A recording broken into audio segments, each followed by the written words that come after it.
What's up? My name is Caela, and today we're going to be learning St. Patrick's Day signs. So the first one is St. Patrick's Day. St. Patrick's Day. St. Patrick's Day. Second sign is green. Green. So your thumb is out. Green. The third sign is Irish. It kind of combines the sign of potato.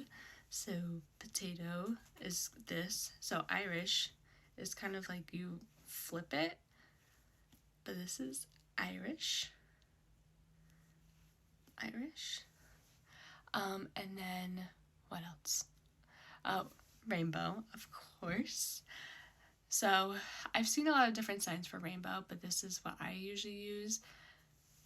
Rainbow. Rainbow. Rainbow.